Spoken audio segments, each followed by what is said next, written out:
Good evening. Welcome to our regular City Council meeting this February 19th, 2024. We're glad you're all here this evening. We'll call this meeting to order, and we'll start with the invocation and pledge allegiance. Councilmember Smith is going to lead us in both. Are you going to defer to Reverend Cannon? Reverend Cannon? Yes, sir.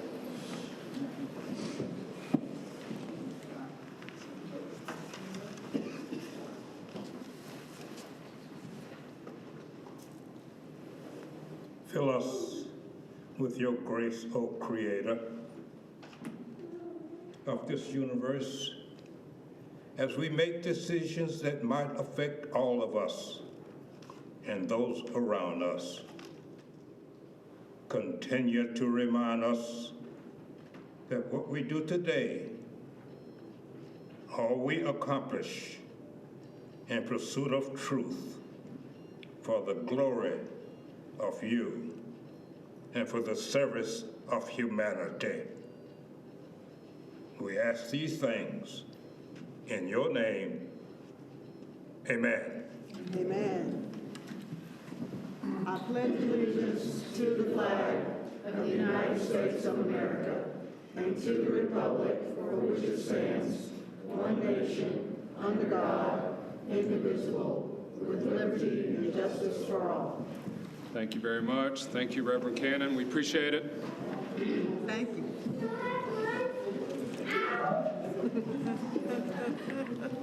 So it is our privilege to honor three for Black History Month honorees, and we're so fortunate, three well-deserving individuals.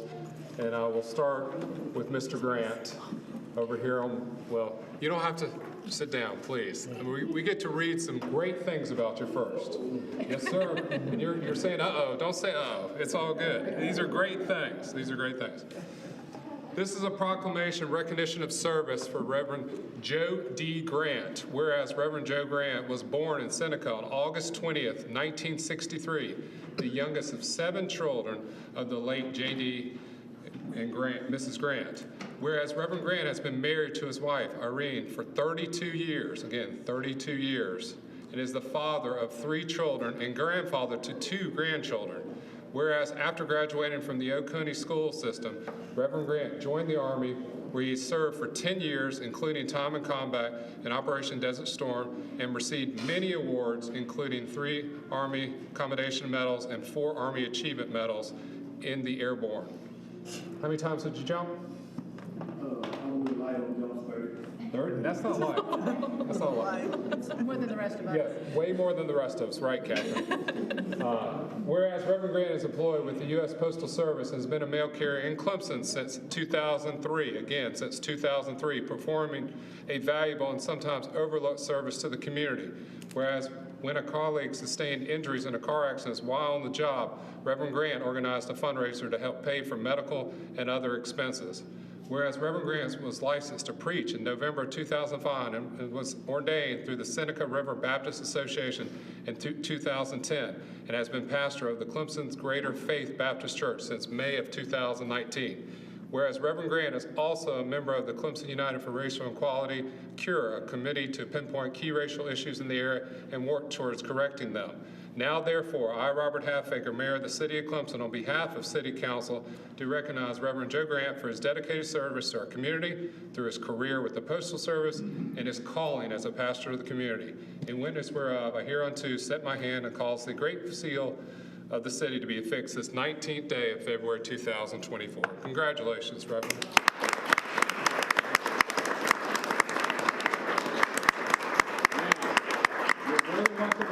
You don't have to say anything, but we would love to recognize you and your family. First, get a picture if you're okay with that. And if you'd like to say anything, you're more than welcome to. No words, no words.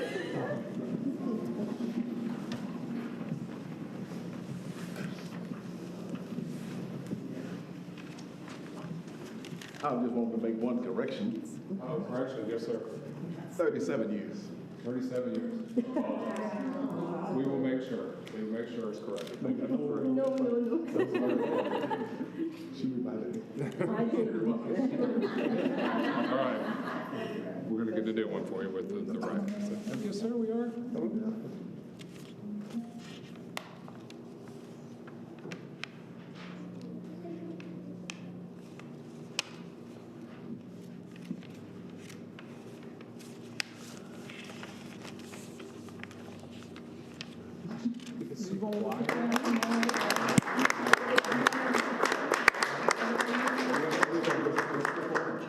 Bring up any members of the church. Oh, my church. Come Come on up. Come on up. And my good friend Ron Gaines here. Come on. Come on.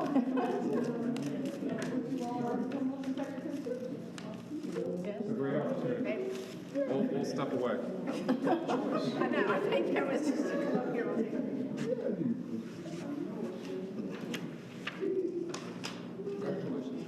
I know it's a team effort. It's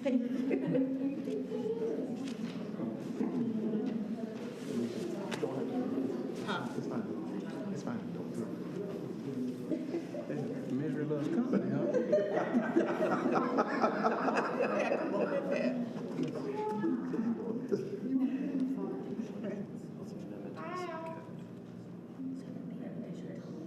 So we take one of your phones, I can send these to you. It's up to us.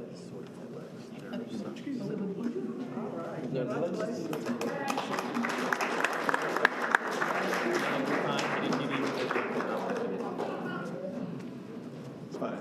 Don't correct it. We're going to correct that. You gotta get full credit.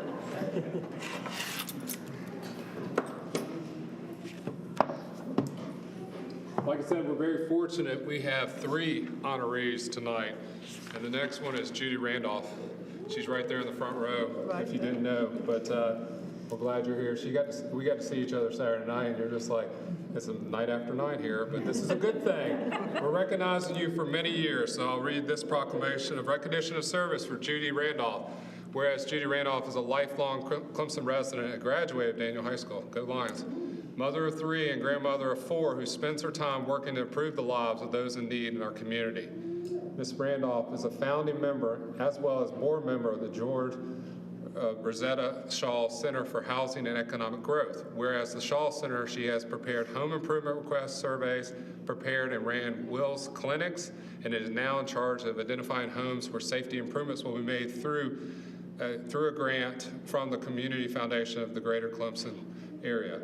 Whereas Ms. Randolph is the Vice President of SMOOTH, speaking outwardly, openly opportunities toward healing, a program that works to empower, educate, and equip survivors of domestic violence, where she ensures every detail is handled, but never fails to bring a warm and empathetic spirit, making everyone feel valued and heard.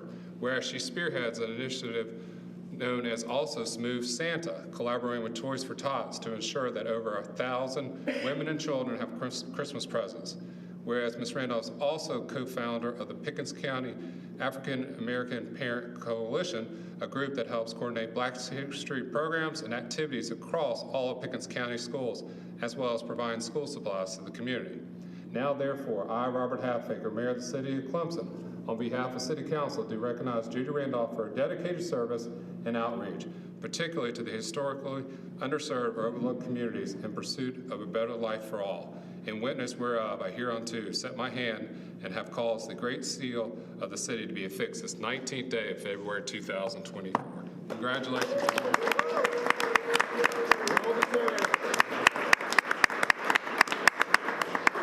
Well deserved. You know the routine. Here it is.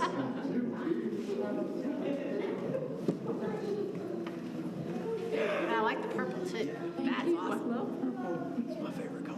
I thought it was orange. Thank y'all very much. There you go. I'll let you know. I saw a typo in there, so we'll correct that one too. We're just like, we're not rolling for that.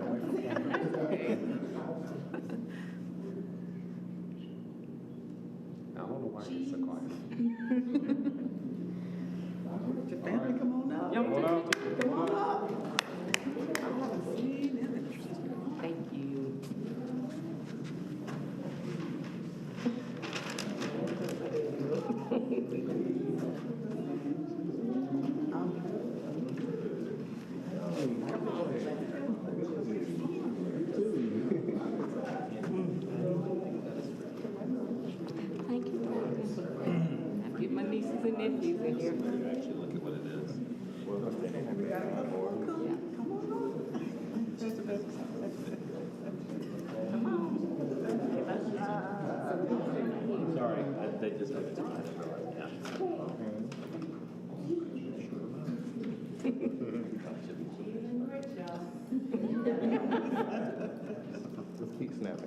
nothing. Oh, sorry.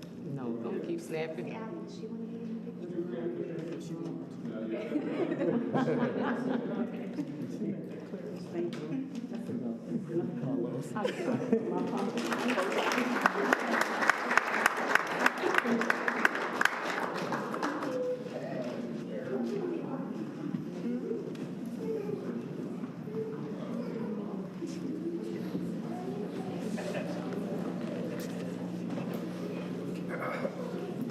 All right, our last nominee.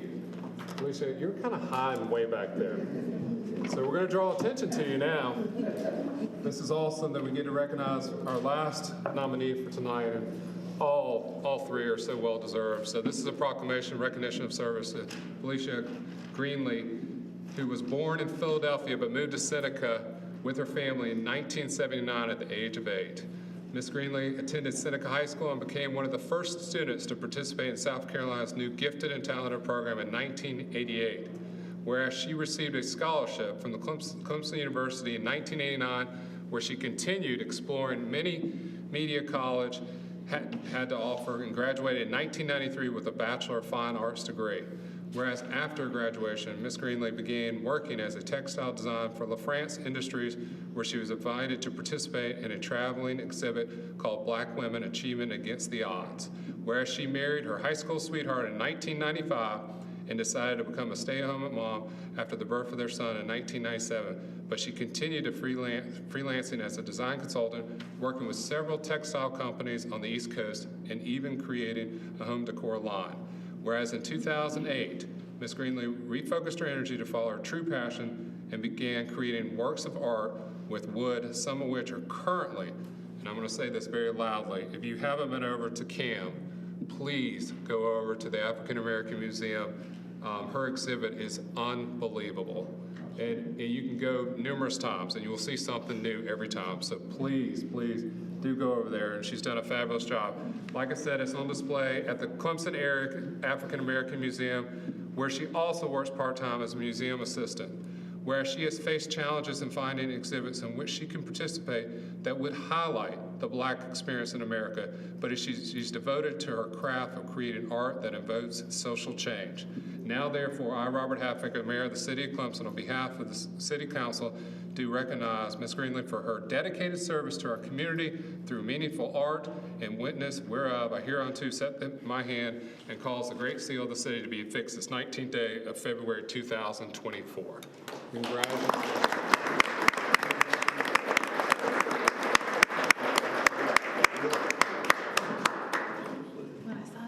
Now you got to come up front.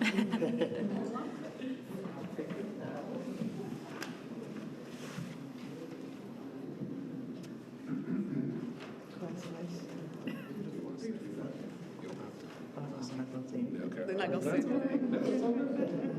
Well deserved.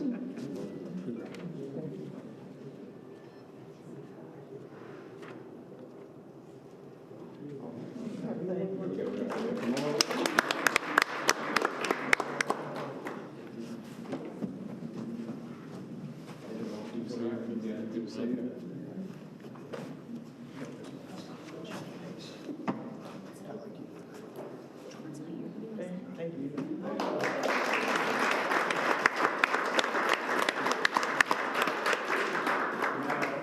I get city council jokes all the time. First of all, and, it's a very enlightening meeting that we have. We do have some really good things on the agenda. We're welcome to say, but if not, we understand we have responsibilities, so please leave whenever you feel appropriate. There you go. How's that? Is that better? That was great. I think you should say, if you don't leave, we'll be worried. We'll be worried. And congratulations again. Yes, absolutely. You're welcome. Thank you. Congratulations again.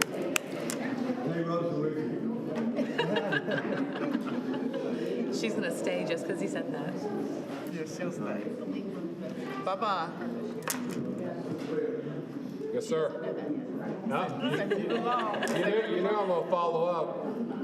He said leave it alone. You know, somebody has your cell phone number. I don't know who. And he was always 6 a.m. with a smile somehow.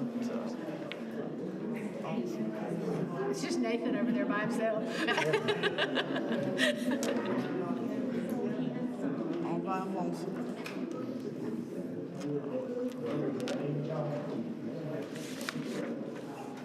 There's no fire truck back there. Good morning.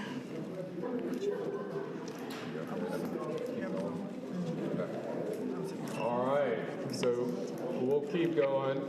Next is our public session. I will turn it over to Councilmember Smith, but please bear with her. She's a little tired. She's been traveling. Good evening, everyone. Just so excited to be here tonight as we recognize our honorees. But this is an opportunity for anyone in our audience who would like to make any comments to the public, to City Council from the public. It would be anything that is not already on our agenda, so you see here on the screen. So if it's not one of our policy items or other action items, then you are free to come up and speak to us. It's a 3-minute limit. So we ask that you limit it to 3 minutes. You will say your name and your residence.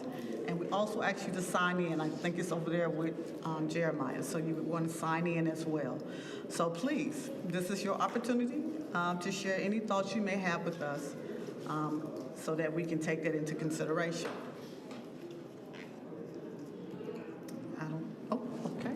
See somebody coming up. I was going to see anybody else. They're all waiting for somebody else to stand up first. So I'll go.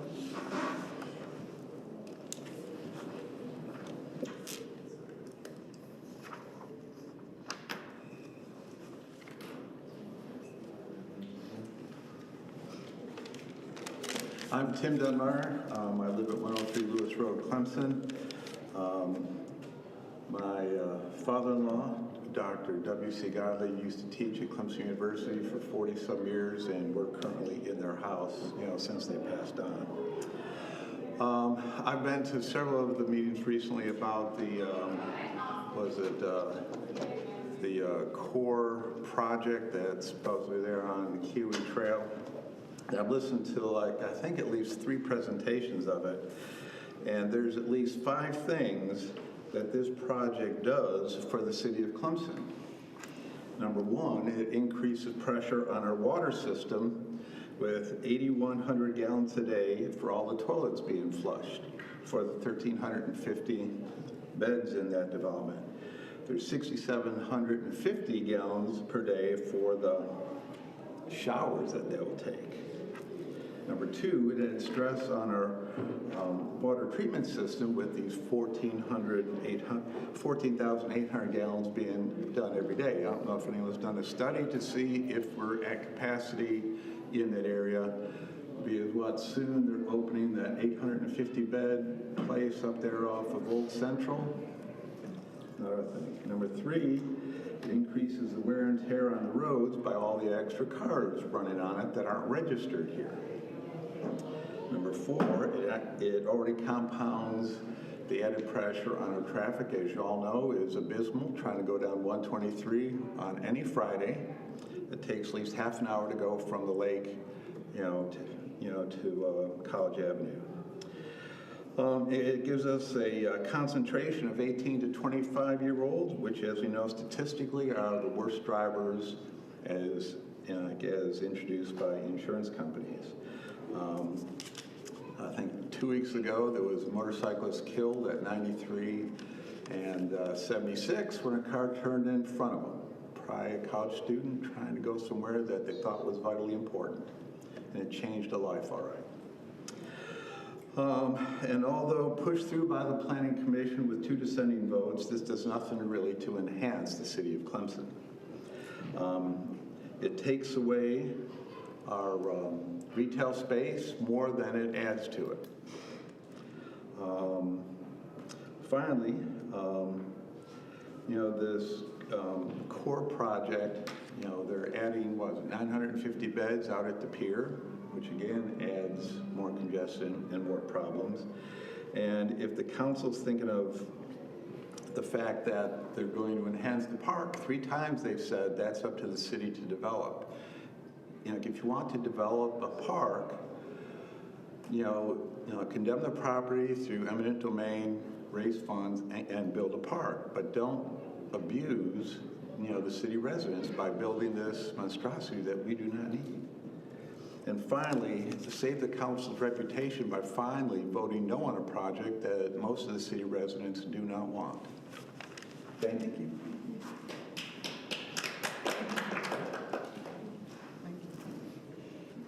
Is there any other comments? All right. I will turn it back over to you, Mayor Havoc. Okay, Closing thank you very public much. Should have opened with the meeting, we're going to start saying this every meeting just to make sure. We do have ADA listening devices here at council chambers. Jeremiah, thank you for making sure that I say this every time. But we have 12 to 13 of them if you need them from ADA aspect, please. And I believe we have a sign as you walk in as well. So next we'll go to approval of minutes or possible approval of minutes for February 5th, 2024. Would somebody like to make a motion? Make a motion, we approve the minutes of February 5th, 2024 as presented. Second. Comments, discussion? All in favor, raise your right hand. All right, thank you very much. Next, we'll go into reports and discussion. First is receive a report. Is Robin here? No. I didn't see her here. So, Miss Clemson and Miss Teen Clemson, I'm going to turn it over. Who's going to be speaking first? You got it? All right, yes, sir. So, I'll just say before you come up, I had the fortunate privilege to attend the pageant, so thank you very much. My wife and I bought tickets at Daniel High School, and you did a fabulous job.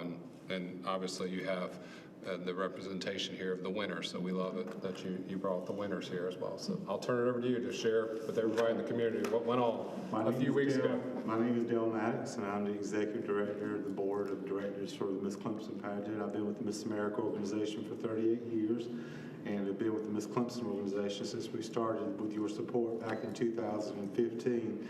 And it's just been a wonderful experience. These girls love to showcase this community, what we consider the greatest city in South Carolina.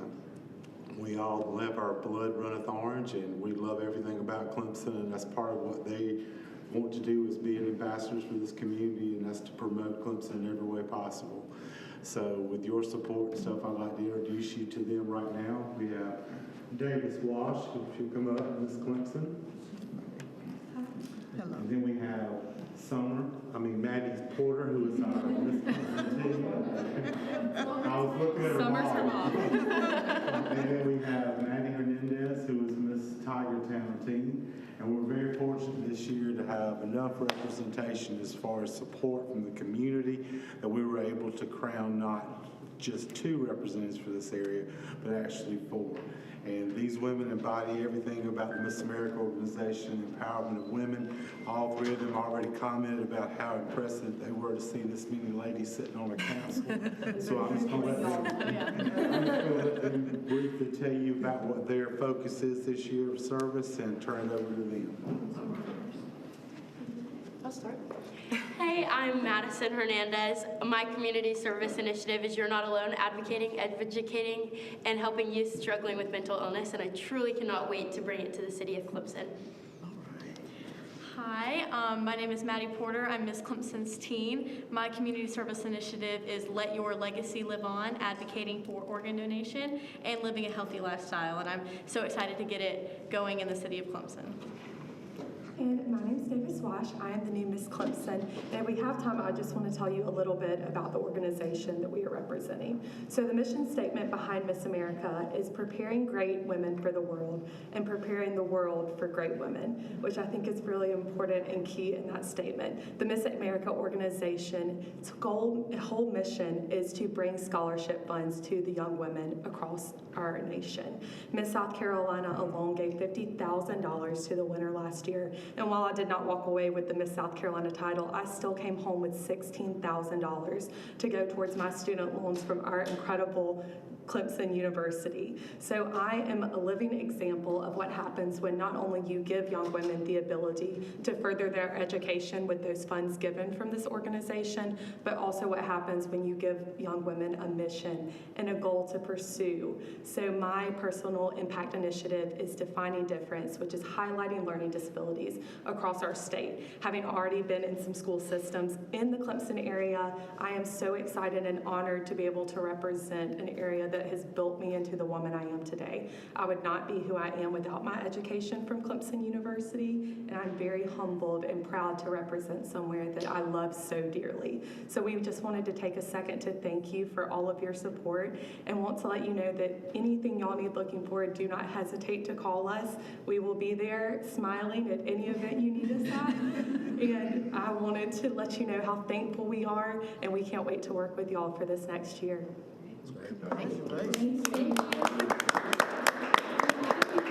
Oh, absolutely. That would be me. They'll direct us. He'll tell us where to go. I learned that at the pageant. Yeah, under All right, the y'all go there, logo. girls. Okay, here, we'll scoot these to the That'll side. be. And usually we just get the mask.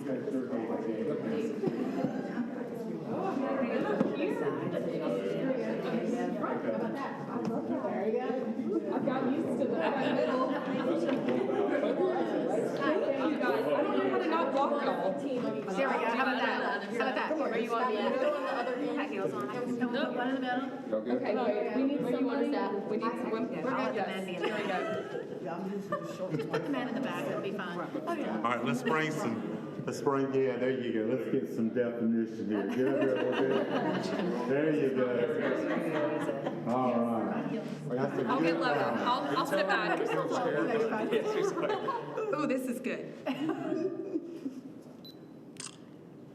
Which camera? I'm sorry, it takes a second. Y'all go ahead and behind me. All right, I'm done.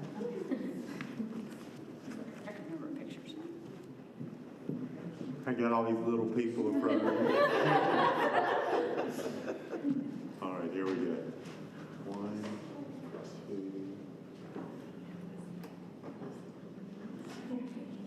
2. That is beautiful. Thank you so much. Thank you so much. I'm so excited to work with all of you. Thank you for being here. We'll find some things for you to get into. Let us know. It'd be great. Yeah, please, I was like literally please keep me as busy as possible. All right, thank you. Thank you so much. Thank you, Dale. Appreciate it. Thank you. Thank you.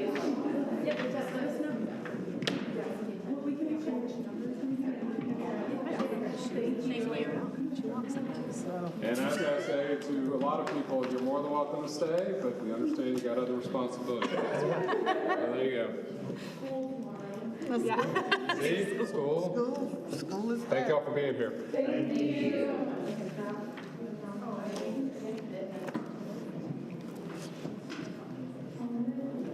Are y'all gonna tell me if I want one more photo standing right here?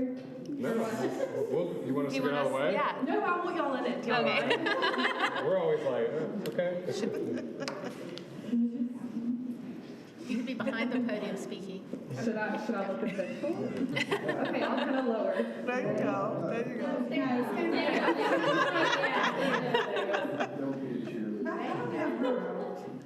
There we go.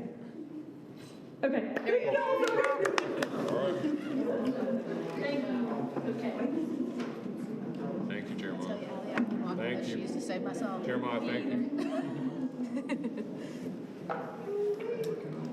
Rose is like, They're headed on out. She was waiting for the right time. now look at all these empty seats up front. Leslie, you know? Just kidding. Just kidding. Next is to receive the Parks and Rec Arts, Culture, and Tourism Commission Annual Report. Bill, thank you for being here. We look forward to hearing the report. I want to say, last time I had to do this, it was the middle of COVID, and we're having to learn Zoom meetings back then, and it was terrible. But it's a pleasure and an honor to be here tonight to report on our committee, which is the Parks and Rec, the Art, Culture, and Tourism, known as PRACT, our advisory committee. Long name, friend, but they do a lot. Believe me, I've got a lot. our committee grew this year. We grew to 2 new members from on the Parks and Rec side, and then we added 3 new members, each from the arts, the culture, and tourism. So we ended up with 10 members. Each of these different entities, which was about 8 of them, report to us on a regular basis, either in person or by a written report. At that time, the committee can comment on things, ask questions, and of course, Jay is always helpful in answering any of those things that we might need to.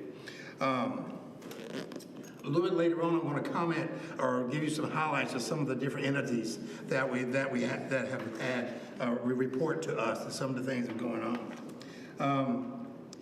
We've heard presentations from citizens in different ways. Citizens have come to us just like you do here and present things. We've also had our staff, report things like they talked about the Parks and Rec budget. They talked about the upcoming park master plan.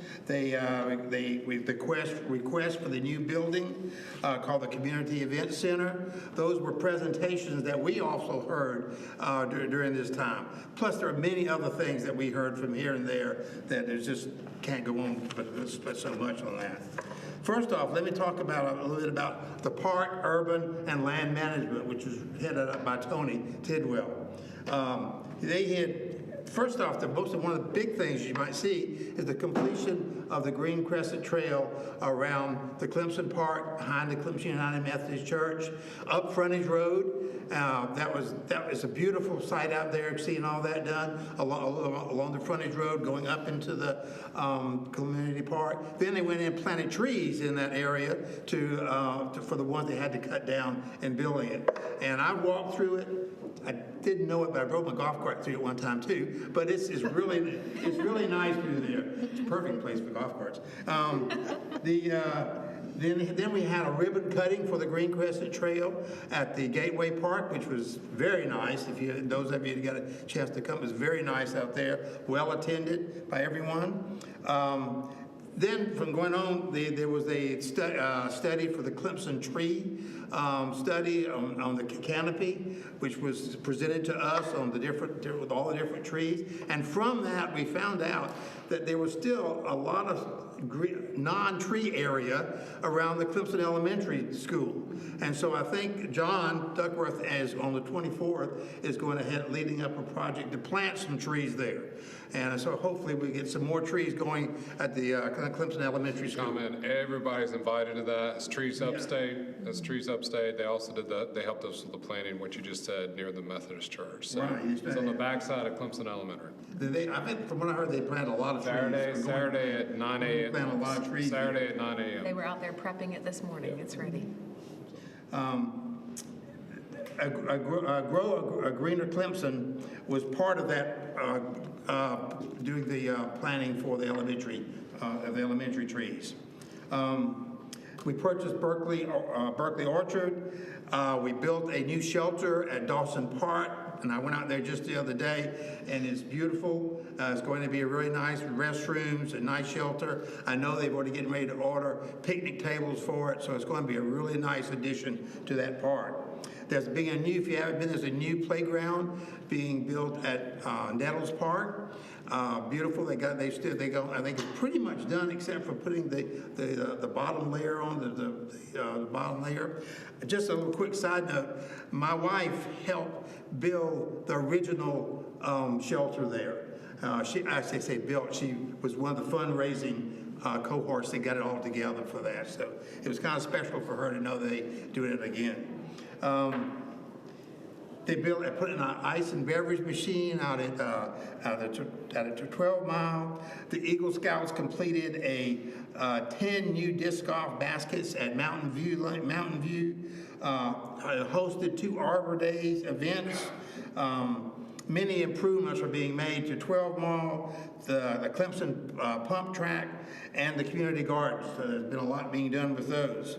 Removal of trees from Toddy's Place, Mountain View Park, organize and facilitate a cleanup project with volunteers through the Friends of Clemson Park program. been held. Community meeting at Mountain View Park to discuss the prescribed burn that they were going to have out there. They had a meeting for that, and continued with development of the Clemson Park. So Tony's been busy. He's been sort of heading up a lot of that in there. Now, programs. Lindsay and Faith, those people do a tremendous amount. I will try to quickly go through all the stuff they do, and I'm going to leave out some of it, I'm sure. First off, they recruited and hired Faith, who was helped very much. Faith is wonderful. She does a lot for Lindsay and really added a lot, because now we can add more programs, allowing her to expand what we offer from the programs. We increased senior fitness and yoga for you, which probably I should do more of, probably. They outgrew the senior bingo at the community center, and they had to move it to the, down here, I think it's the Western Inn down here, the Western Inn down here. And if you haven't ever been to one of those, I know Mayor Halfacre had. It's well attended, and I personally enjoy it. It's one of my favorite things to do. They got me hooked on that. They provided outdoor movies for Red Hills and Abel communities, which I heard was very popular. And they also provide movies, I think, at Patrick Square for all kinds of families and events to come do that too. They had the sponsorship program, which Lindsay started, having people to come, businesses to sponsor some of the events. Has gone over very well. They've had a lot of new sponsors come in, which has helped tremendously. They had a doggy tailgate type at the parks down there. Many senior programs, which I do take part in most of the senior programs and enjoy them. Many youth programs, many family programs. Picnic in the Park with the new mobile rec trailer. Clemson Camp. I don't know if you know, my background is in camping, and I think Lindsay and them do a wonderful job with the Clemson Camp. And I know she has a lot of specialty areas now that the kids can do, not just come to day camp. There's a lot of specialty stuff she can do, which is wonderful.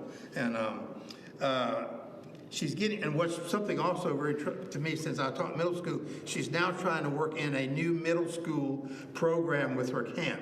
She calls it TREC, T-R-E-C. It stands for Travel, Recreation, Explore, and Connect. And there's a new program that she's going to start this summer with. And she hopes to be able to fund it. One of her goals is to try to fund it, find a way to fund it into the weekends during the school year. So that's going to be, for me, middle schoolers, there's often not a lot of extra stuff for middle schoolers to do. So I'm really happy that she's doing that. Obviously, she does the Christmas parade and many other Christmas events. Trick-or-treating at downtown was huge. I've done it for 2 years now down there, and it's huge. The Easter egg hunt, community yard sale. So you can see Lindsay and Faith are doing a lot of stuff, and I probably left out some of the things that they do.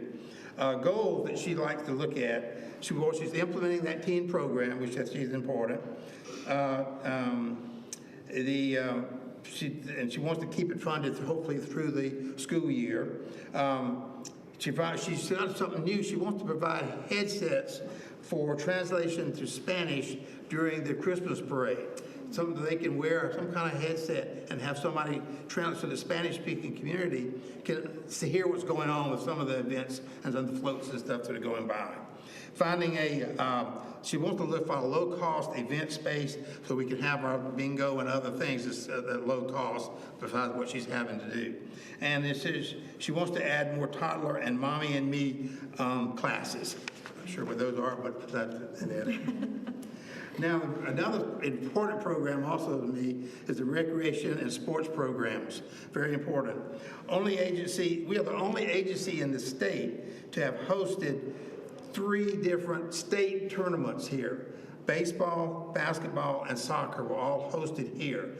And that's pretty impressive for us to have 3 of them. The 8U co-ed soccer won the state championship here, which I think y'all recognized in here. We hosted the DYB AAA State Baseball Tournament at Nettles, which was very successful if you happen to go get down there.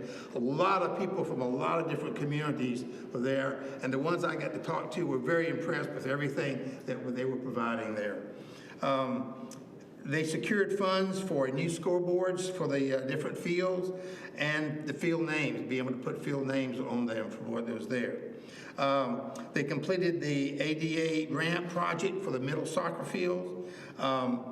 9U girls were third in state in volleyball. 12U boys and 8U boys won second place in the state basketball tournament. And this year we're hosting the 14U and 17U state basketball tournaments the weekend of the 2nd and 3rd, which is 2 weekends from now, I think. Some of their goals, they would like to install lights on the middle soccer field, add an automatic lighting to the lower fields, and maybe install video cameras in Nettles Park when all that happens. Just to let you know, I'm quickly go over some of the sports and program numbers that have come up. Winter sports, there were 664 participants. In spring sports, there was 907 participants. In fall sports, there was 843 participants, which is a total of 2,415 participants that were served during that time. In programs, seniors, there were 844 of us that were served. Youth, there was 1,166 youth that were served. Miscellaneous families were 1,010 people were served. Summer camp and spring camp, there was 1,300 children served during that time. Halloween downtown was about 5,000 they estimated. Christmas parade, they estimated 2,500. And the Easter egg hunt, there was 400, which comes to a total of 6,420 people that were served during that time. And so that's very impressive. That's good for our community that we were serving all those. We had a couple of large tournaments here that we think brought in around 4,000 people during that time, which a total served is 12,835 people during that year.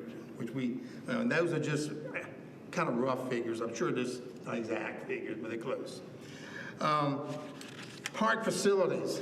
This is the staff that maintains the basic part, the parks, and like taking care of the field, cleaning up, repairing things, lining off fields. That's Tommy and his crew do that. One of the key that they were able to get a robot that lines the fields off. I don't know if you've heard about this robot or not. They've affectionately named the robot Dave. And I've heard rumors that even during holiday seasons, it's actually wears a holiday attire occasionally as it goes about decorating the fields. But they say it's pretty impressive to watch. I've seen it in video and in person, and it's amazing to watch this thing turn loose and just go and do a field. They would just like to always add personnel to their staff. I think everybody would like to have that. Now the Art Center, I'm going to briefly kind of go, I know I'm taking up too much time and trying to, the Art Center, one of their big things that Joan the highlight was her Pumpkin Palooza. And this Pumpkin Palooza, she had over 100 people more than she had the year before come to it. It was an open house type thing where they got to see glass blowing demos, pumpkin art with printmaking, kiln form glass, clay, and then glass blowing was so popular, people wanted to see it. She's going to bring that back as maybe something people can actually sign up and try to do next year, along with having everything else again. Pop in the Park Artist Market at Gateway Park was very successful. She had 40 to 60 people for each of the 4 events that she had there, and they plan to do it again this summer and this fall, and they're very fortunate now they have lights. They put lights in down there.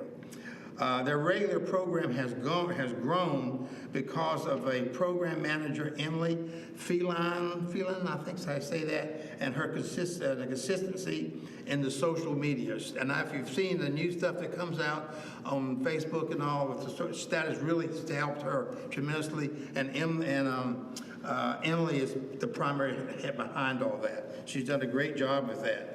They're running more classes than they are canceling.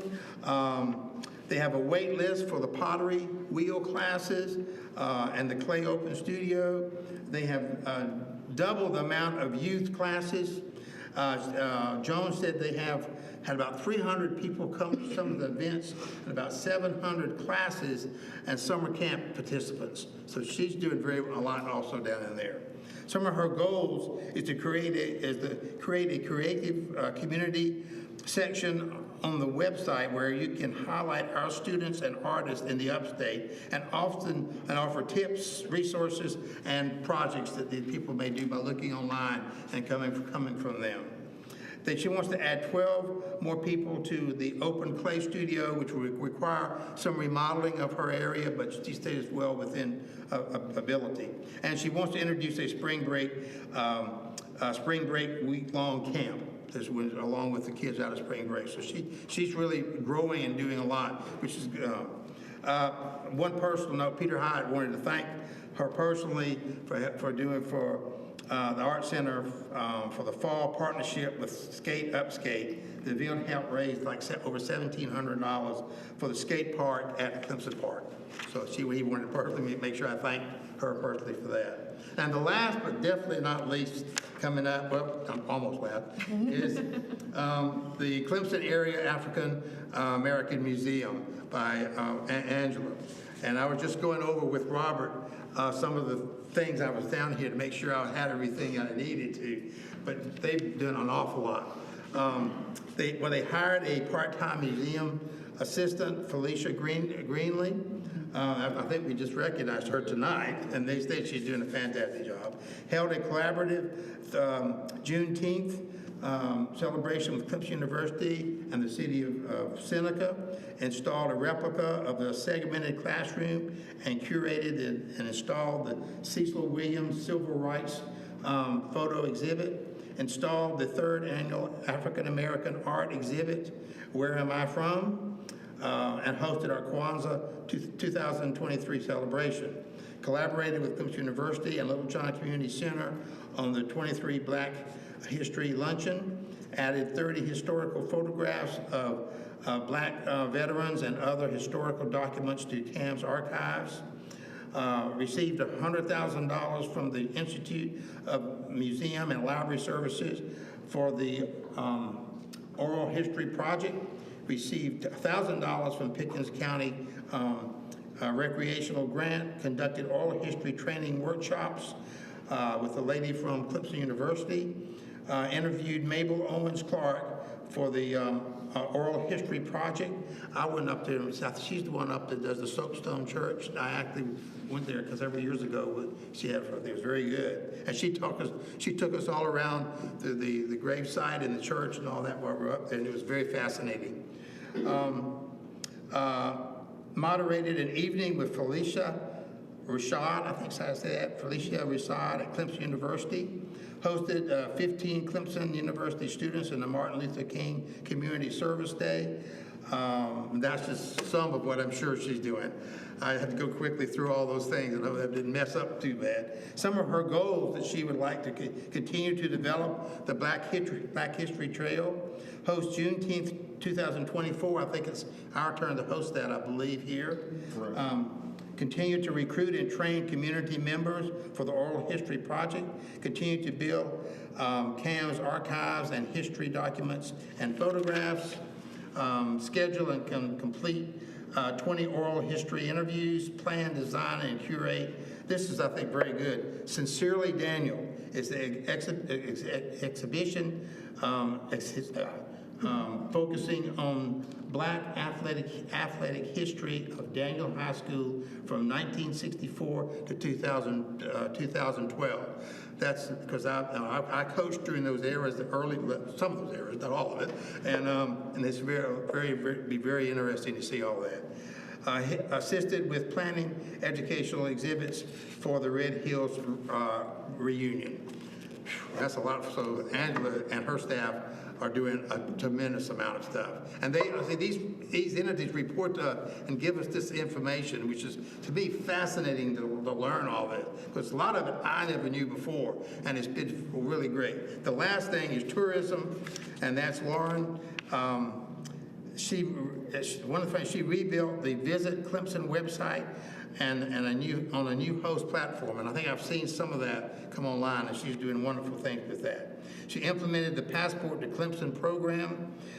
She designed and implemented See You Here tourism marketing campaign for 2024. She coordinates on the Ave events for the downtown Clemson.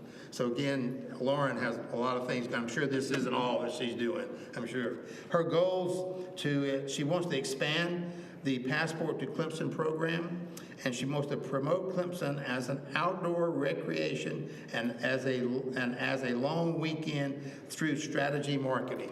That's what her goals were she'd like to do for the thing. That covers the entities that report. Now, I didn't say anything about Jay, who's always telling us a whole bunch of stuff. So, as you can see, we have a lot going on there. But some of the big things that are coming up. We have an update on what we call on the park master plan. This is what we're getting ready to do. I know we've had Zoom meetings with members of our committee. We have surveys open to the community come up. Meetings with the Clemson area, I think called stakeholders. We did that. Meetings with the rec department staff. Meetings with city council, I think, talked to some of those people about that. The committee is looking forward to seeing the results of this park master plan, which is going to happen, I heard, in late spring when we get the final results, so that we can further figure out our goals and where the committee wants to go and what we want to recommend. Because it's hard right now, for all this big thing coming up, it's hard to pick a lot of different things when we want to see what the plan is going to give us down the line. And then we can do more with that information. I know the committee is excited to see the progress on additional parking, building of the pickleball courts, and the new site for a dog park at Nettles Park is coming up. And that's going to be I've seen the plans for that. It looks really good, really nice. Continued support for the building of the Community Event Center at Nettles Park, allowing for the expansion of the CAM at its present location. We think we need to keep working with that. I think it's very important. And the last thing, I want to thank the staff for sending me all this information and helping me gather it. Carrie Carson for helping me put some of the organization together. And then, of course, my wife always backing me up and reading more stuff. Of course. And I'd like to thank you for the opportunity to share this with you. I'm very passionate about all this stuff. I think it's all wonderful. And adding these new, I call entities to our program has been fascinating for me because I didn't know a lot about all those things. And I really appreciated being able to listen to all these over these past, actually 4 years now, and listen to all these things. And it's really been very intriguing for me to learn and being a part of all of it. And I love going to these events, I try to go to as many of them as I can to see what's actually going on there. And so thank you all for giving me this opportunity. I'm sorry if I took too much time. And I guess we have our first meeting of the new year tomorrow night. We meet tomorrow night, so we're looking forward to seeing that. So thank you, and I apologize if I went over. I really did. Bill, thank you for your passion. Thank you. Please express to your whole committee, thank you for all the work. Jay, how many total employees do we have through all those different areas that are serving that many people?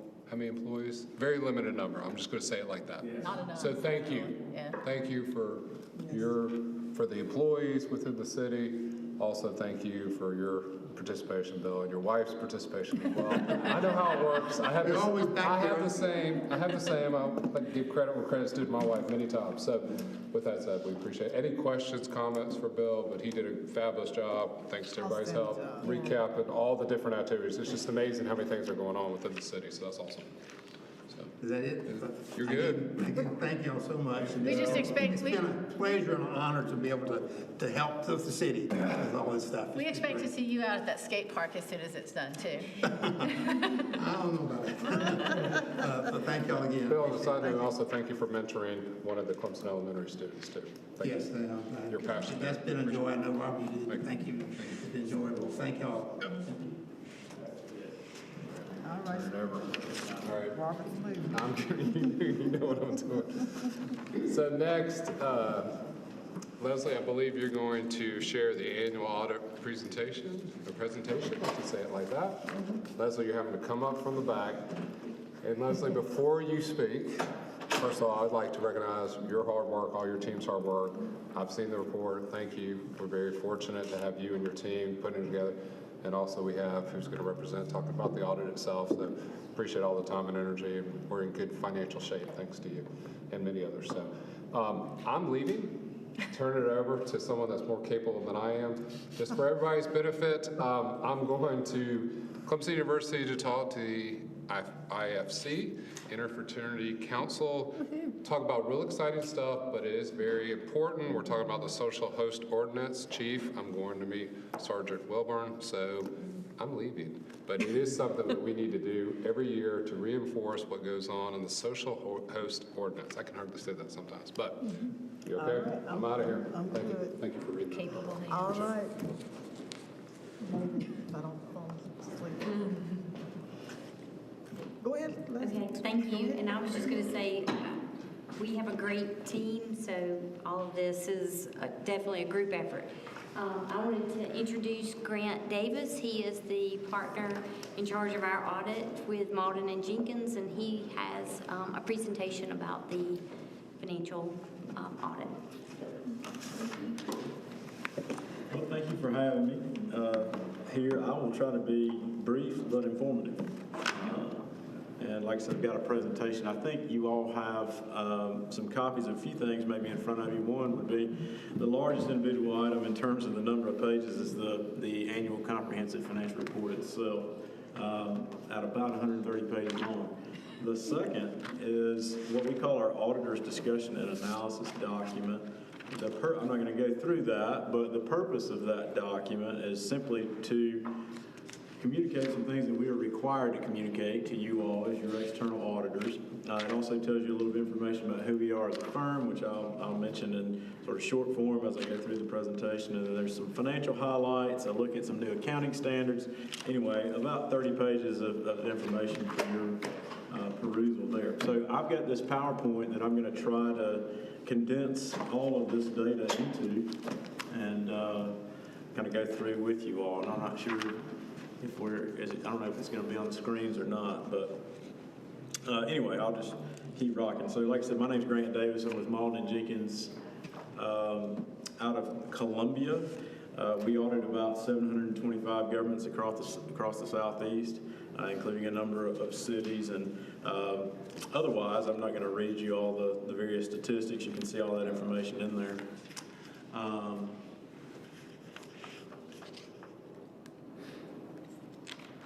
I'll just keep going. There we go. I'm on slide number 3. Yeah, one more. There we go, right there. So basically this slide is just simply to explain the audit report.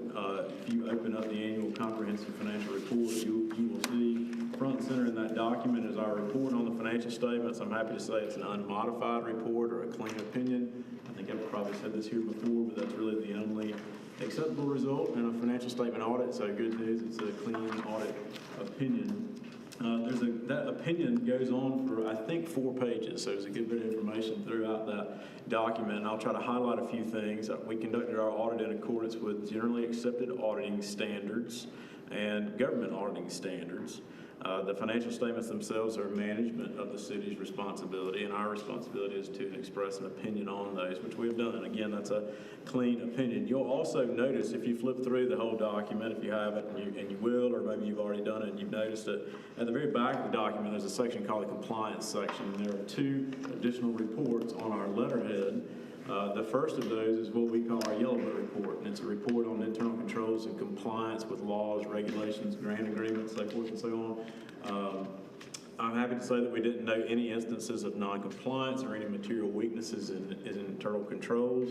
The third and final report is our single audit report. So you're probably familiar with this, but any year if you receive, or I should say expend more than $750,000 in federally sourced monies, it triggers a compliance audit. The federal government stipulates the ways that those monies may be spent, and we ultimately audited the federal transit cluster of programs from the U.S. Department of Transportation, and we've ultimately provided another clean opinion on compliance with that major program. So altogether, things are positive in terms of the reporting. I've gotten down to the 5th slide now.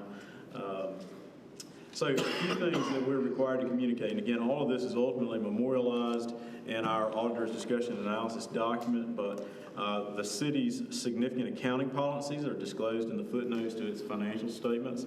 There was one significant new standard, accounting standard, that the city was required to implement in fiscal year 23, which is just called GASB 96. It's all about subscription-based information technology arrangements. There's a good bit of disclosure in the footnotes about this new standard and ultimately the ways that it changed financial reporting for the city. Ultimately, we consider all the city's significant accounting policies to make sure they're in accordance with generally accepted accounting principles. Ultimately, no issues with that. Important to note, the financial statements themselves are full of management's estimates. We evaluate those estimates. Some things of that nature would be like useful lives of depreciable assets, the rate of return on the pension plans, investments, which are with the state, but all the same, still a significant estimate, those things of that nature. So we evaluate those to make sure they're reasonable in light of currently available information. I'm on slide 6 now. We received full cooperation from management in conducting the audit. We didn't have any disagreements with management. We didn't have any what we call past audit adjustments, and I'll try to explain what that is very briefly. There are certain types of adjustments that we can identify that would be what we would consider immaterial, and immaterial enough that we would not have to adjust them, and if we identified those, we would just disclose them to you all in our communications. We did not identify any adjustments that needed to be made that weren't made, so we had no past adjustments. We did receive representations from management relative to the accuracy of the information that we were provided, things of that nature. I'm on slide 7. Oh, you're on slide 7 too, good. We are independent with respect to the city, which is obviously key in any audit process. And that's sort of the nuts and bolts of our responsibility and the things that I'm supposed to say to you all at the conclusion of your audit. Just a few additional things. You got some financial highlights. These would be things that I would be interested in if I were in your position. What's the big picture from a financial condition perspective? I'm on number 8 now.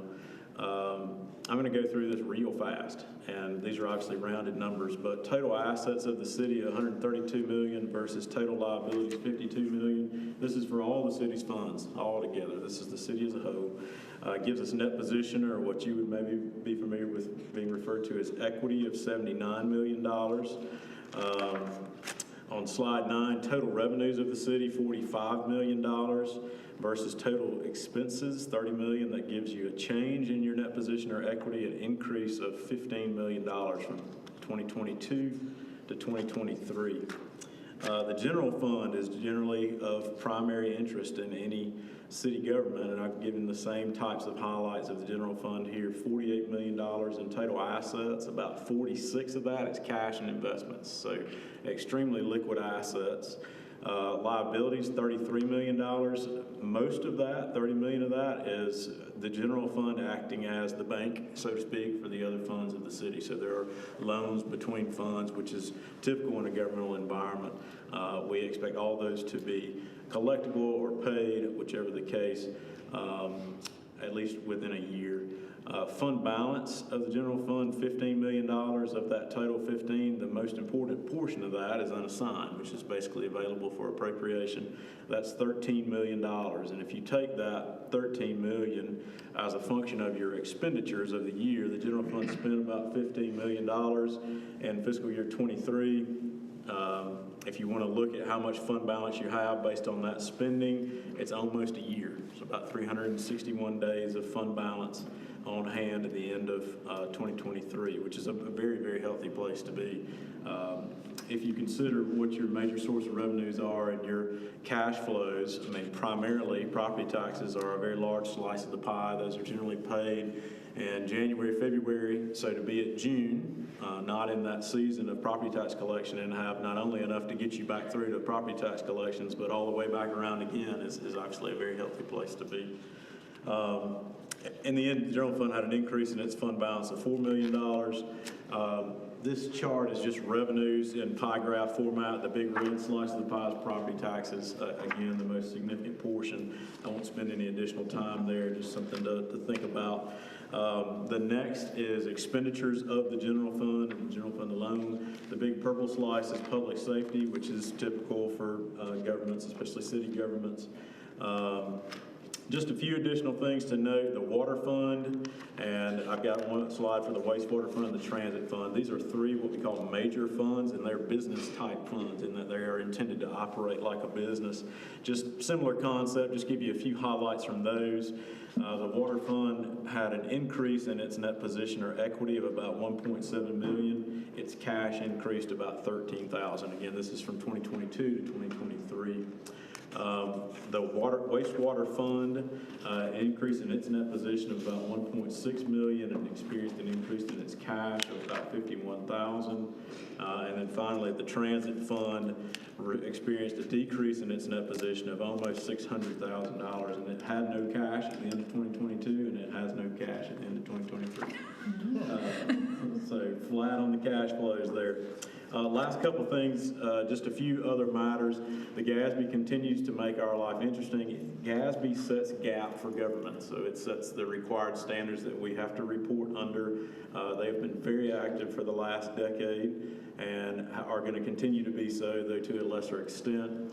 This is just a comment about a new standard that is not applicable for our current year that we're in now, but for the next one and some of its impact. And then there are some additional pretty big projects that the GASB is considering in the future. So just to highlight that. I will say on slide 17, we offer free quarterly continuing education for our clients. Leslie, I know, has participated in that. You all are welcome too. If you'd like to sit through a day of GASB, we'd love to have you. So feel free to jump in if you'd like to, but just want to highlight that and hope it's a resource, certainly for the finance department. I just want to say, certainly appreciate Leslie and her team and all of her efforts in getting ultimately a 130-page document done and issued when it was, and to have the clean opinion, as I noted. Just super excited to continue to be able to serve the city and present this report to you all, and I'd be happy to answer any questions you may have if you have any. Thank you, Grant. So, any questions from you all? I think this is outstanding. Great, thank you. Went through that quick, Exciting but thing that we hear every year. I never did. went through it quick, but the most exciting piece is That's why we all ran it's for office. clean. That's why we all ran for office in the first place. So let's just do the rest of it. Thank you. Thank you. Thank you. Thank you very much. All right. Next, we'll receive the budget variances for the fiscal year 2023. Leslie? As we all voted on a couple weeks ago, that we now just present these variances, and I'm here to answer any questions. Otherwise,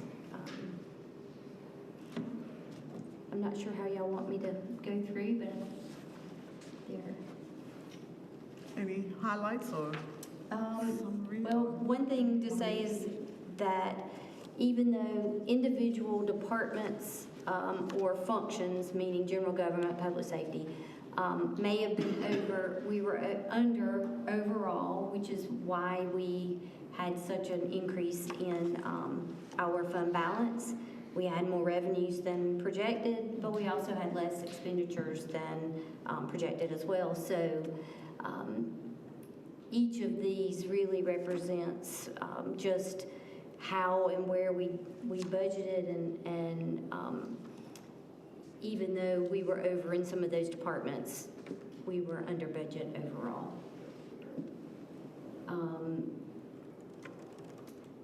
I think probably the big, like the parkland, we were over. We purchased a piece of property on Issaquena Drive. We also received a grant to offset that. The general government, there was just some budgeting issues more so than being over budget. It was just some things we missed. Public safety, at the fire station, the electricity bills were more than we expected them to be. Debt service, that's a big one for the principal. Basically, GASB 96, as he was discussing, changed the way we account for what they call subscription-based IT agreements. And so instead of them being a monthly payment, now we have to book an asset and a liability. And so we did not have the liability booked in the budget. And I'm pretty sure we probably will be coming back with the same one in the current fiscal year, because all this happened after we approved 2024's budget. Any other ones that stand out? I think most of those are smaller amounts that if y'all have questions about it, definitely can answer. You all have any questions? No, thank you. All makes sense. Thank you very much. Thank you. All right, discuss an ordinance to amend Article 2, Division 2, Section 2-41 of the City Code regarding public hearings. Councilwoman? Yes. There you go. If you can scroll down to the bolded section 1. So recently, this is kind of a twofold purpose. We have been going through a lot of public hearings in different modes, whether it's the formal public hearing that we held with the property on Kiwi Trail or public comment being offered at other kinds of meetings. This is specific only to public hearings that are set separate from other existing meetings for the purpose of one project is what I'm addressing here. In the existing ordinances, the language is not clear on time limits and who that applies to. Currently, the language reads proponents and opponents will be limited to 20 minutes. I felt that we needed to clarify who that is, who's allowed to speak for how long, especially if we're telling the public that they have a time limit as well. We need to make sure that everybody is on the same page before the meeting starts. So Mr. Kozarek worked with me to craft this, well, he did it for me, crafted the language, hoping to clarify that whoever is presenting the agenda item would be limited to 20 minutes, and then the public would then be opened to, following the 20-minute presentation, the City Council could permit the additional time for 40 minutes of comments from the public of up to 5 minutes apiece. So really the change that I'm presenting here is kind of just clarifying the language and enforcing what was already in the code by my understanding. All right, so the way I understand what you just said, so we'll just use the last one, which we all got criticized for. Yeah. So in this situation, then the Kiwi Trail crowd, a core, would have only been able to present for 20 minutes. Correct. That's fine, I get that part. And I guess then you could give them an additional 20 or additional 5 or what? No. So this would limit whoever is speaking on, whoever's on the agenda to present would be limited to 20. Okay. And then ahead of time, if we were going to have somebody present a formal presentation in opposition, they would get 20. Okay, I got And it. then the public comment would be opened up. but it's limiting the, But the public comment is not limited to 20 minutes or 40. correct, no, it's not. Unlimited. Well, this says 40 minutes.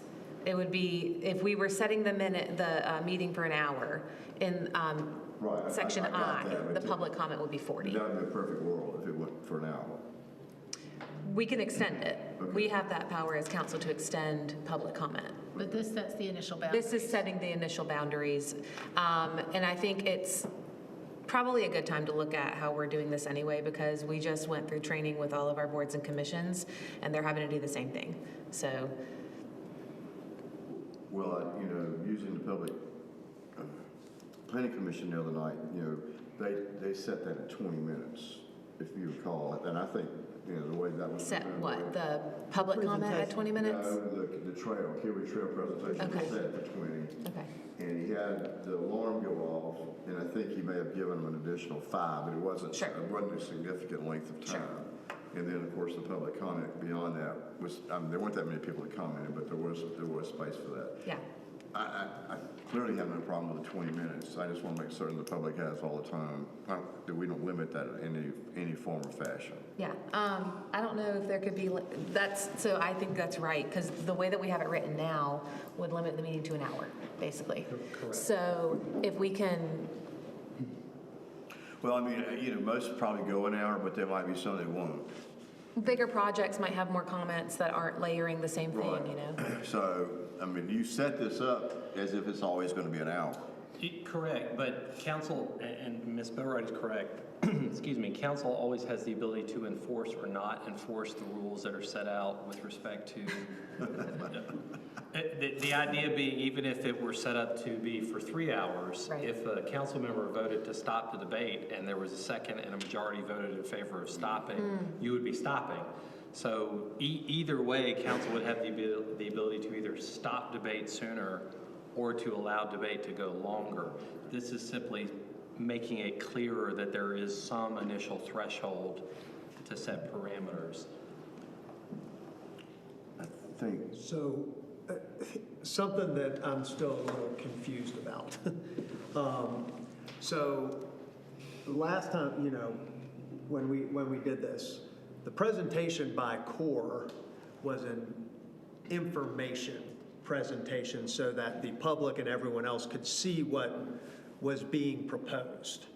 Then, what I would like to see is that you have a time limit, like in that case where we had an hour and a half before for that presentation.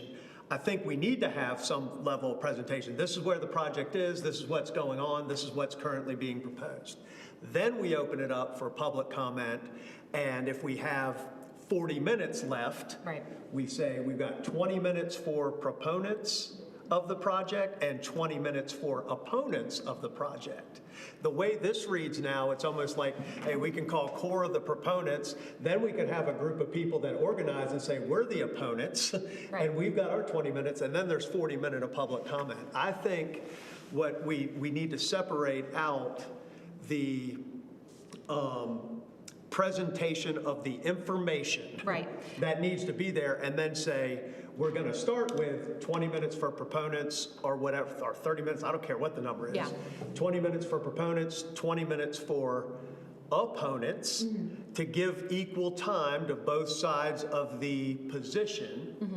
And then, if one doesn't use all the time, we can determine if we're going to allow more time for proponents and or opponents in the time frame that we have. I would argue that core, only as an example, the Kiwi Trail presentation did not need to be 50 minutes, 49 minutes long. If they knew the standard was 20 minutes, just like we all do at work, we got 20 minutes to get a point across, they would have done it. And then we would have had that set. But that's a different thing than proponents and opponents. I think what we should say, if we want to do something, I think we should say something along the lines of, like, core, whoever it is, will have up to 20 minutes to present the information about the project, because again, having that public hearing without getting the context of what's being proposed, I don't think that we should do that. And maybe it's something like, if we schedule at 5, we really got really from 5 to 6:15, so 75 minutes.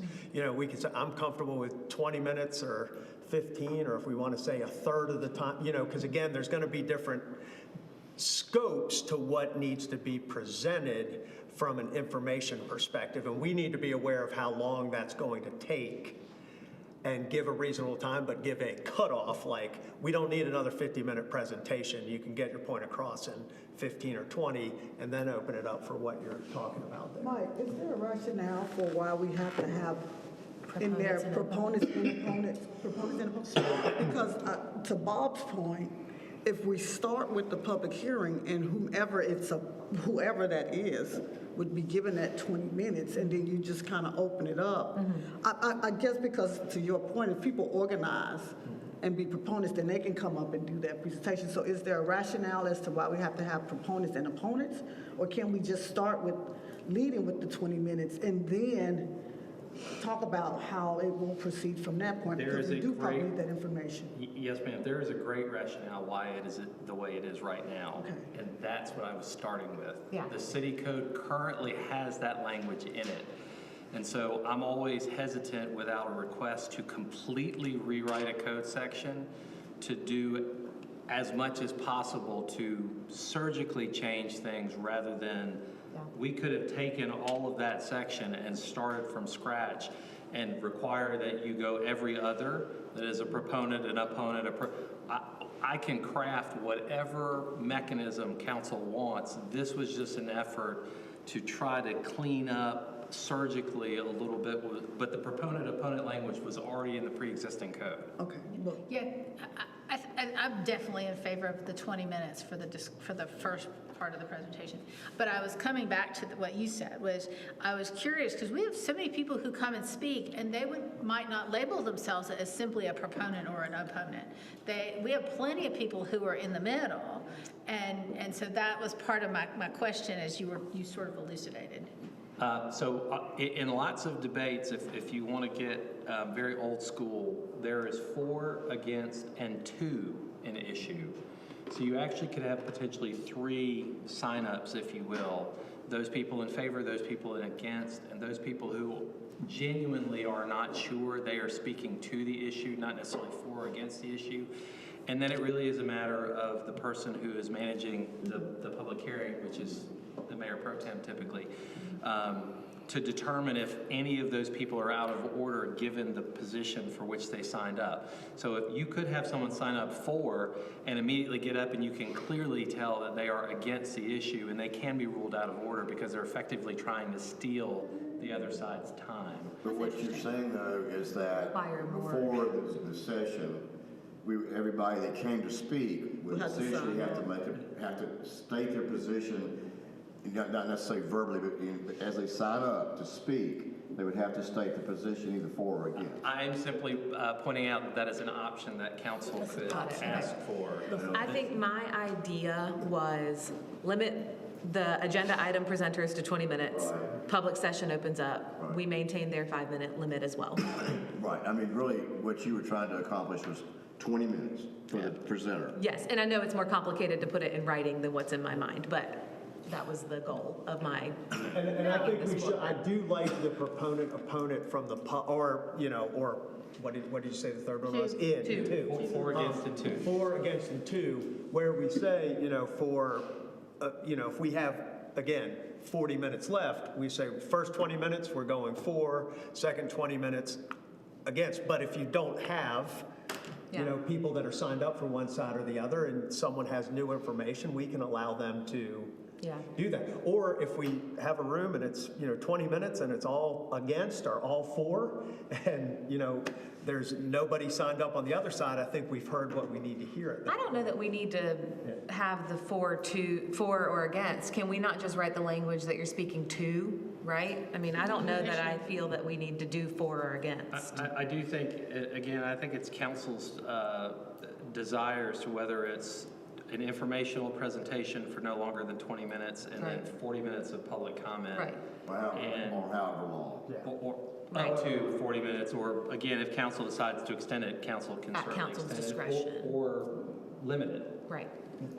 The only time where, from a legal perspective, again, please understand, these are all truly policy considerations. The only legal consideration typically in these situations is if it becomes obvious that council is intentionally limiting one side of the debate in order to cut off the content of the other side. If it is otherwise fairly uniformly applied, then whether you extend the debate or you cut the debate, or if you're hearing the same types of comments over and over and you cut that individual speaker off, that is perfectly fine from a legal perspective. Well, and that might be why there's the other, not on this sheet, but in the existing code of ordinances, there is a public hearing is understood, where is it?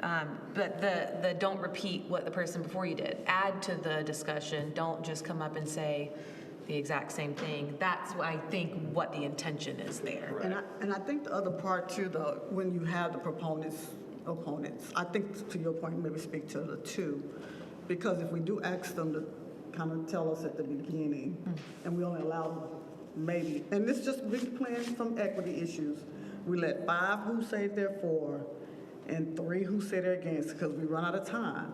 Then it's gonna feel like, well, I didn't get as much time, you gave the other side more time. So if you just go in blanket and give everybody equal opportunity, then it's much more balanced. Which is what we do now. Which is what we do now. But So we don't just take whoever gets up and talks. Right, that's what I'm saying. That's what she's saying. So the sign up, Yeah. To me, it's balanced right now, because we're not asking that in advance. Right. So we don't necessarily know what Random.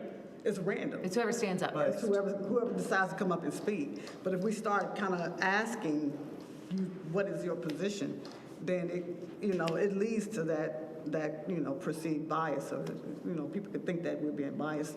To your point, sometimes if we You can argue either side, really. Either side. Yeah. So I just think sometimes if we get to the 20 minutes, I think that's the goal. Is the limit. but I also Figure out how think we that, do it. again, when you have a position, I think it's more equitable if you say, here's the signups. Are you going to speak in support of, opposition to, or to the issue in some middle ground way? And then we can be sure that we're hearing voices on all sides of the issue, where someone might not, might be intimidated who is sitting out in the crowd when it's gone one way or the other, and it's just like, well, I'm giving up. Well, we'd have to make sure all those people speak then, and then we run into time issues. Well, see, But that's why you go. That way, if you had everybody, if you had everybody who was here that wanted to speak sign up, then, Ahead of time. you could, ahead Like of time. as they enter. But the point of it is, then, there's no way, in most cases, you're gonna hold within that 40 minutes. Right. So, and then the question is, what if they decide they want to speak while they're here? Will we allow them to sign up then?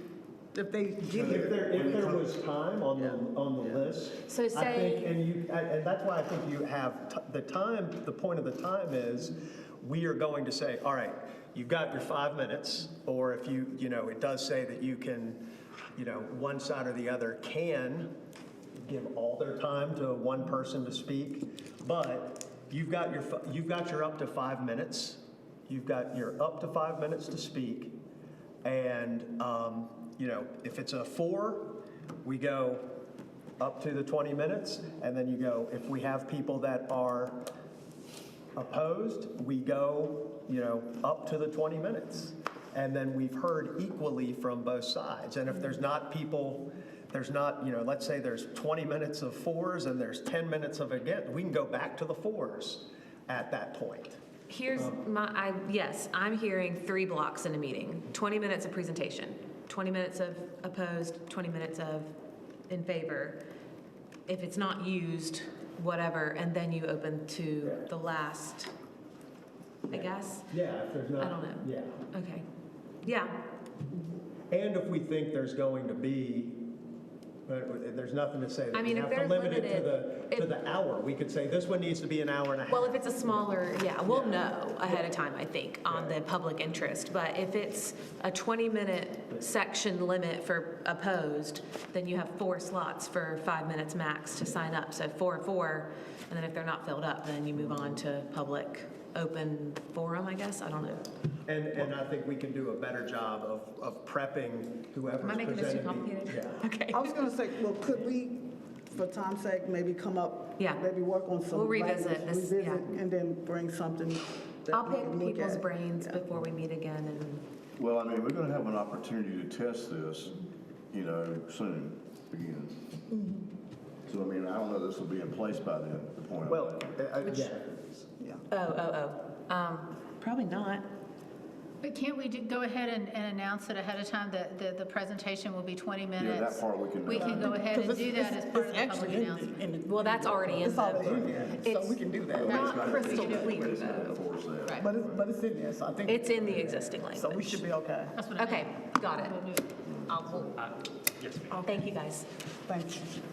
Thank you for bringing that to me. Yes. Moving on, it looks like staff reports. Jeremiah has some RSVPs he's talking about, and then Allie has an update on the event. RSVPs, two different things. One is State of Clemson on the 26th, at Madison from 12 to 1:30. I don't know who all was planning on going. I can't be there. I thought the RSVP. I did to you. You may have already RSVP'd to Ally. I was just trying to. Okay. I cannot be Okay, there. we're good. 26th? 26. Yeah. And then PCMA meeting is on the 27th at 6:45 in Central. I had said yes, but I'm saying no. Okay. I'm going to be at a conference. Yeah, I'll be in Columbia. Oh, good, that's where I'm going to be. All right, I'll go since none of you guys can. Actually, it's supposed to be a good place to eat, so go. Where, if that's in Central? Yeah, I'll be And that's the 27th? Depot. Yes, at 6:45. Oh, cool. 6:45, I'll be there. You can't bail out now. I'll be there. All right, a few other things, statement of economic interest. You should go and get that in if you have not done so. Also, the ITGA hotel and travel, go and get those booked and email me your reservations. We can go and get that taken care of and reimbursed for that. That's all I have. Perfect. I'll take over from there. I know you all have all got the updates about the newly announced Clemson Music Fest. So it's been a long time coming. We're excited. I've learned a lot about the entertainment promoter world, more than I ever wanted to know. Yes. So as you all know, we're partnering with Clemson University for the inaugural Clemson Music Fest. The best part is the promoters take on all the liability of the concert, so there's no financial implications for the city. We're not putting up any of our own dollars. Anything that we do would be for any specialized marketing city that we would use ATAX dollars for. We're hoping for a large crowd to come in, stay in our hotels, eat in our restaurants. So that's the goal. And the best part too is that it is truly a festival. So there'll be local food trucks, merchandise, local art for both sale and art installations. There'll be stuff for the kids. So we're really excited to make it a full family-friendly 2-day event. Is it going to extend past the intramural fields, I guess, then? I think it's supposed to all be contained within, they'll put the gates. That's what I was trying to think of. Fencing up around. So we kind of hand off that to the professionals and they ask our input on things, but. And to clarify, all ticket costs go towards the. Go to the promoter. That's all that money goes to the promoter, not to the university or to the city. Correct. Okay. I don't know exacts, but I would estimate the promoters are putting about $1 million into the festival. So, should be good. And to grow on for the future. Okay. John, you needed to. Yeah, we need to set up a work session for next week. And it appears that the 27th and or the 28th are the best dates. The 27th is PCMA. 27th will be at PCMA. No, it doesn't have to be in daytime. Oh, got it. Or late afternoon. I'm gonna be out of town on the 27th. You'll be out of town when? On the 27th, that's why I can't do PCMA. Have we be back on the 28th? Yeah, I'll be back on the 28th. Well, Nathan, you can work those dates out, right? I won't be back. Okay. What are we doing? This is work session on Kiwi Trail. I'm flexible, so y'all just tell me where to be. When. You guys pick like the worst 2 days. Don't talk to me, talk to Nathan. I'll be back on, what time so I can block it? Because if I don't block it, it'll be gone. You guys tell me and they'll be flexible. Lunchtime. Catherine, How long what days do we work need? better? Because maybe if we shared them. No, I tell you what I'm going to do is, I was I'm gonna just say, going how to long? back out of a commitment on the 28th, and as long as it's before 4 o'clock. Yeah, what's the time? How much time do they need? You know, it's how much time you need with them.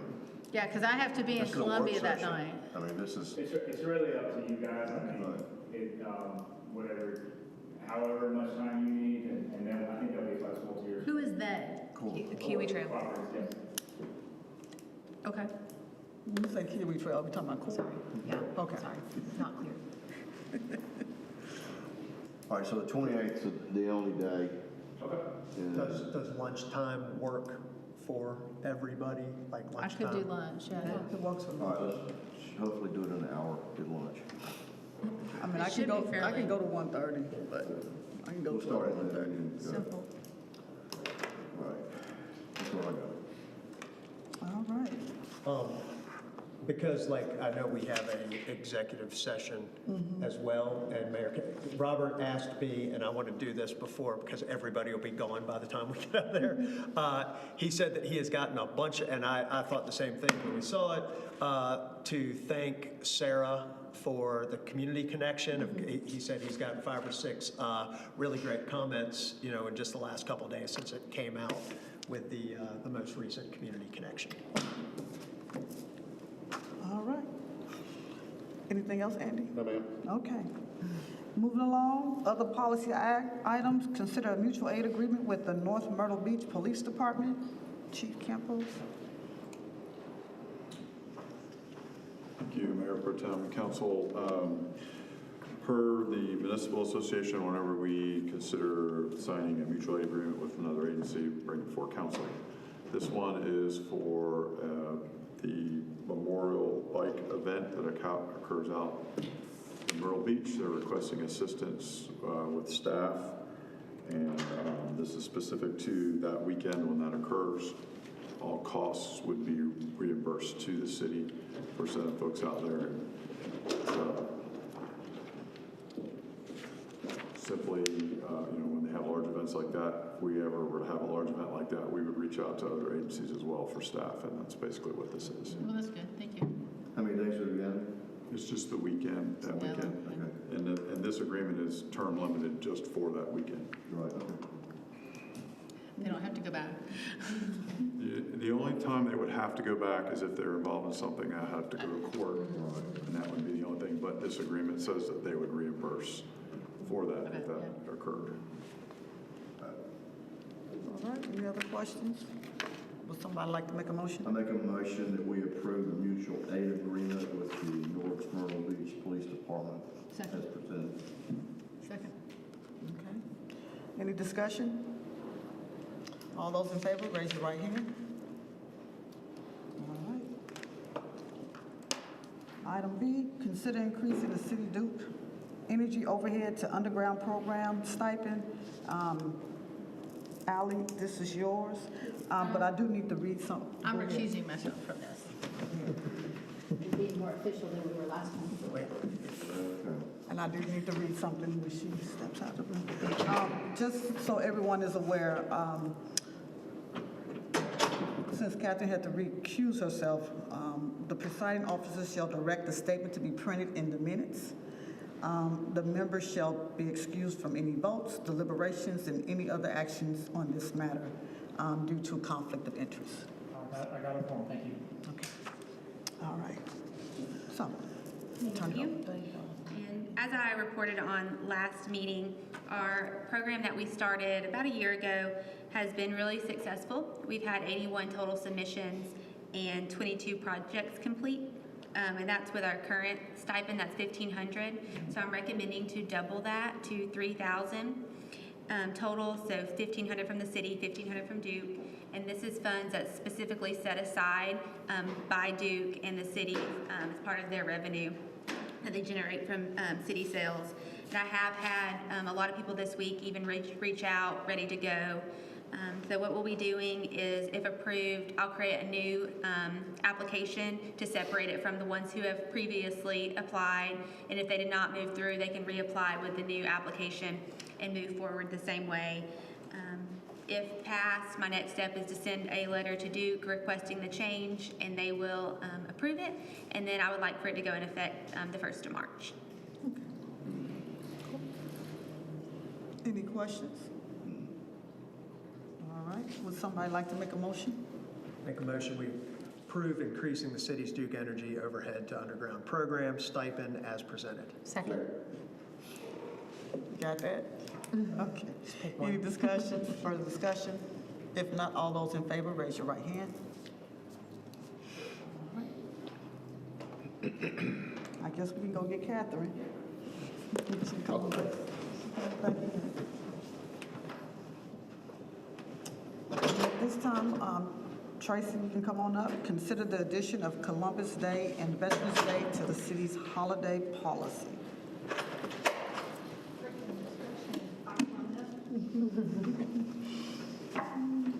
We're now at the holiday discussion.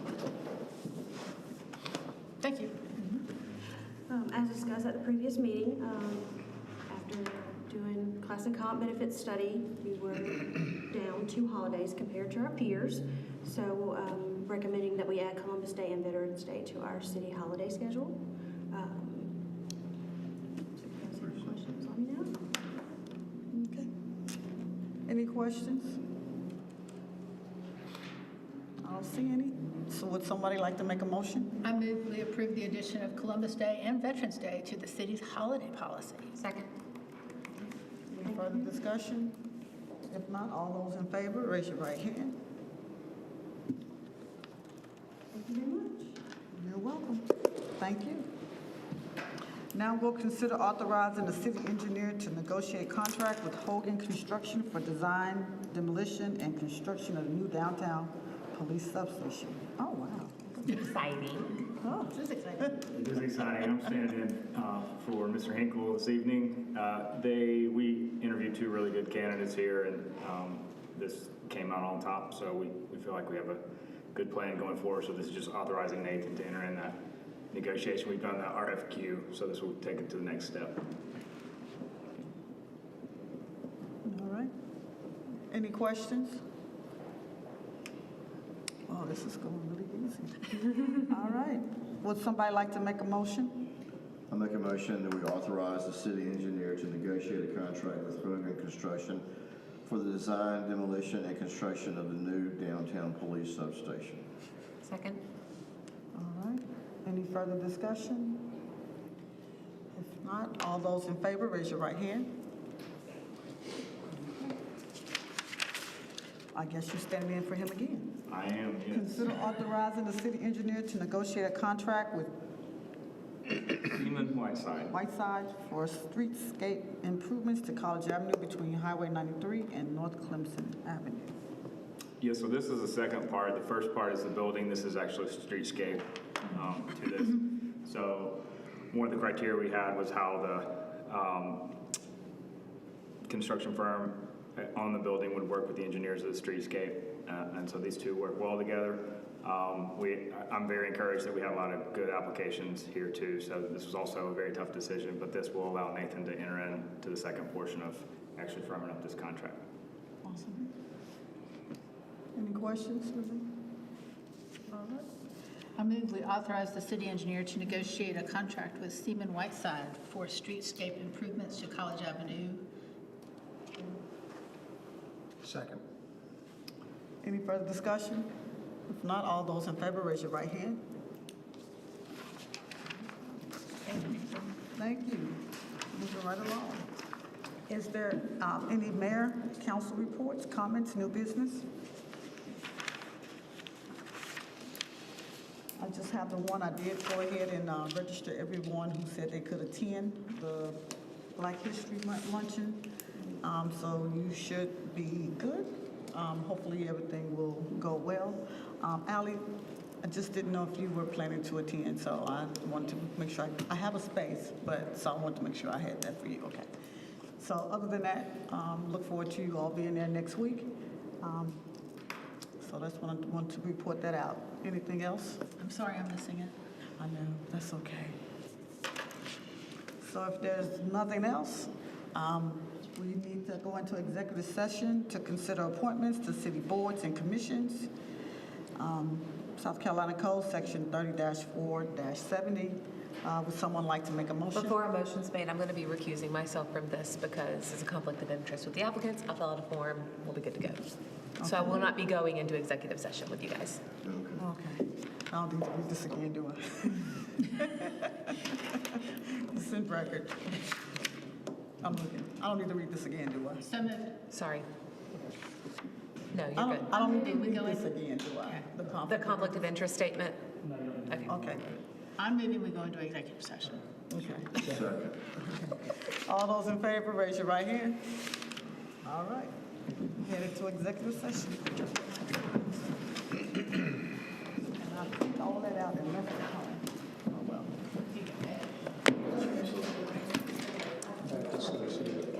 I was reading, we used to. I can't.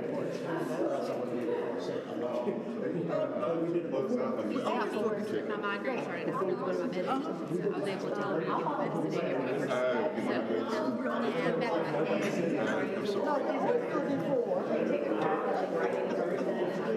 There's no magic, but it's a magic. Sign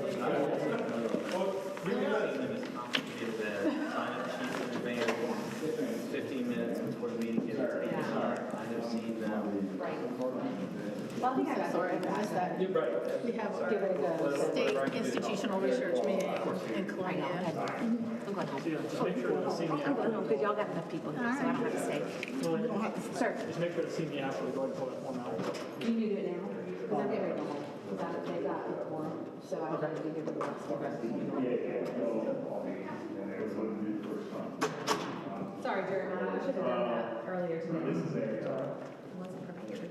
A lot of loss there. Oh, yeah, small footprint, so that's going to be. Well, but at the very least, you talk about expectations for the use of. Yeah, for sure. And then what the limitations of that are. Yeah. So. There's going to be a lot of. I get it. We're going to buy in a small space, but we'll get there. That's why we hired a really good firm. It is an anchor, it's something that we use a lot. Yeah, it'll be great, yeah. It's just gonna be a lot of limitations around building At that site. with businesses and football, and yeah, so. Oh, we do, every weekend we're there. Yeah. Yeah, it'll be fun. You got any idea, what that's gonna look like? All right. Would somebody like to make a motion to come out of? So moved. Second. All those in favor, raise your right hand. Okay, we did have executive session to consider appointments to city boards and commissions. Would somebody like to make a motion? I'd like to make a motion that we appoint Denise Rogers to the lodging position, Robert Condon and Christopher Fuller to the hospitality positions, and reappoint Ethel Pettigrew and Bill Harley to the at-large positions on the ATAX committee. Second. Any discussion, further discussion? If not, all those in favor, raise your right hand. Okay. Anything else for the good of the group? If not, would somebody like to make a motion to adjourn? So moved. Second. All those in favor, raise your right hands. We're out of here. You're gonna have to take that first spot. David left. Trying to figure this out later.